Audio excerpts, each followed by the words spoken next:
It's like, I mean, like, usually women have to say that, but hey, men too. I'm not just a feminist like that. Everyone's allowed to be single. Yeah, how's it going, everyone? We're doing well? Good. I just got here Monday, and I'm from Chicago, and my phone got stolen yesterday. I got pickpocketed in Montmartre, and it's funny because there was a video camera on me the whole time, and he still got away with it. It was the saddest thing ever to watch it back. Like, that guy's hand was like in and out of my pocket like a Pop-Tart in a toaster. Boom, boom, ding, ding, ding. And he was like ready. And then he just ran off. It was so crazy to me. Like, I don't want to have to wear a fanny pack because I don't really trust that either because it makes me look like a tourist, you know? So I'm like, we need something different, you know? We need the pussy pack. Okay, this thing goes front to back. Okay, harness over the shoulders. It has as many compartments as your travel makeup, okay? Because like women have to stay organized. We gotta keep it, it's gonna be waterproof. Don't worry. Because we know it gets hot down there. But that is the only way I'm gonna feel safe in this city. Oh my gosh. It can also be called like the bento box. Is that the cunt carry-on? Don't worry, we got some names of brewing. Oh my gosh, but here I am. I'm like, also last night they told me to file a police report right away. And so I was like, okay, I'm gonna do it, but like, I'm in Chicago, I'm afraid of the police. And I hear you guys have, and we all have drama with our police. But I kind of like don't have the same relationship with your police here in Paris. So I'm like, you know what I'm gonna do? I'm gonna bring a bottle of wine. I seriously stopped at a bar. I'm like, how much for a bottle of red? Like, Côte du Rhône? 30 euro. I'm like, yep, that's it. Chop, chop, let's go. I go in with a bottle of wine and I just fill out a police report. And nothing happened from that. And then I went to the Apple store and they were actually really helpful to me. But I just realized I like put so much more effort into toxic relationships than the healthy ones. Apple store, I'm like, thanks so much.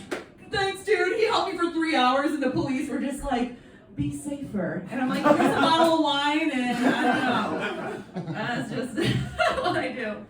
But I'm having a good time. I've never let like anything bad happening while traveling get in the way. My first year coming to Europe alone, I got food poisoning for 2 weeks.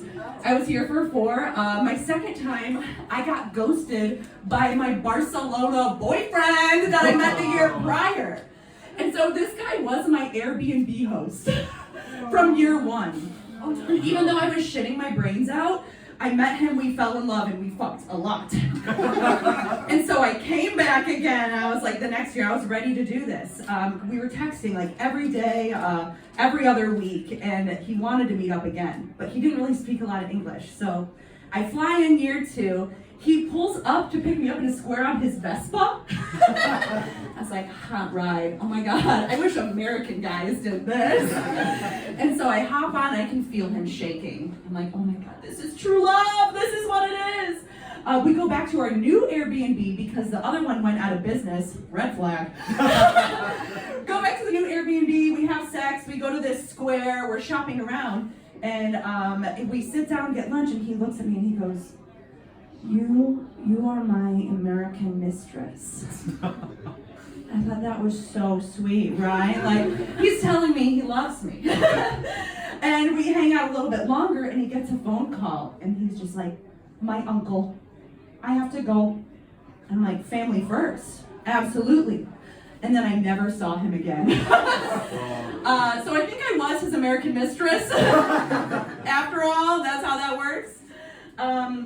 But I do like to travel a lot just for fun, like for pleasure. But I'm also a big old nerd, and I recently just came back from a swing dance camp. Yeah, and that's why Miss Kazumba over here. When you said that, I'm not even. When you said you were a DJ, I was like, she looks like a swing dance DJ. That's a compliment. Like, where I was like, it's so funny. I was like, this is a social dance DJ right here. I could feel it in my bones.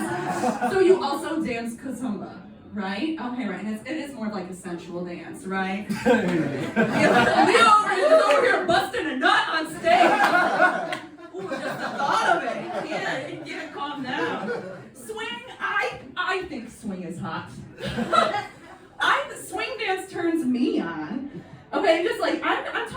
big band jazz kind of swing, you know? Like it's like, you know, like it goes above.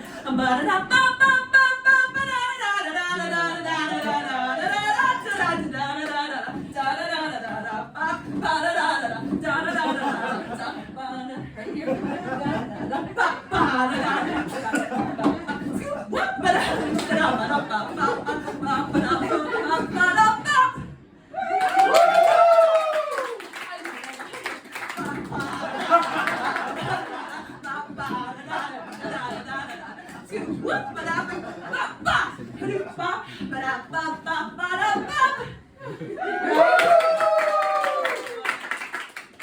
I know you know it, right?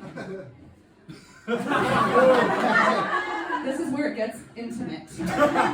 When swing gets hot.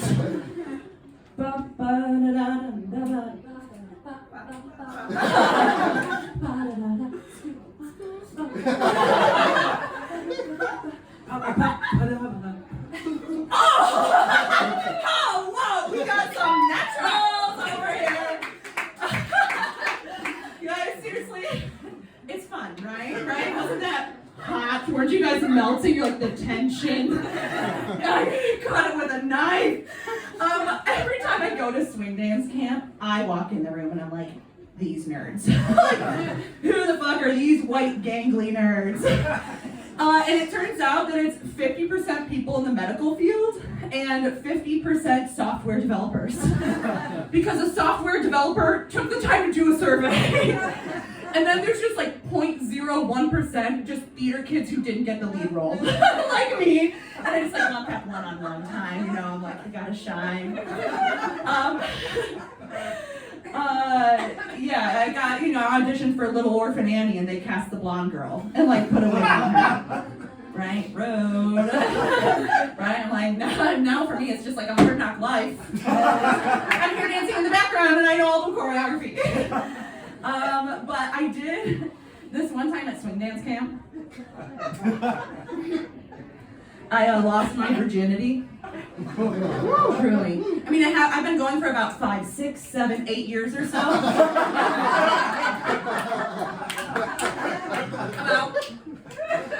And I lost my virginity year 2. Okay?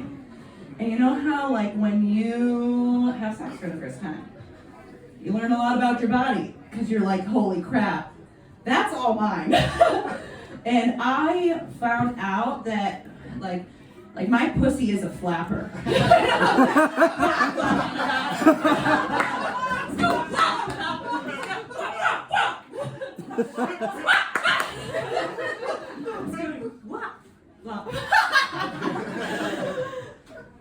Yeah, right, she is a flapper. Oh my god. Swing dance camp, am I right?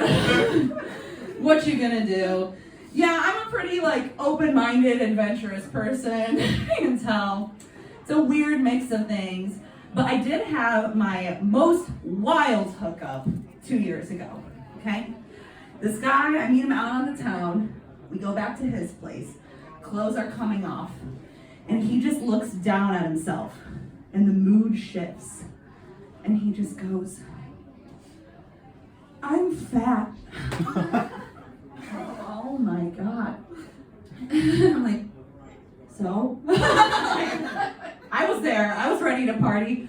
And he looks down a little bit further and he just goes, and I have a small penis. And I have a big vagina. Okay, but like, I'm from Ohio, which is one of the biggest people-pleasing states in the US. So I'm like, I am going to make sure that we're gonna have a good time, okay?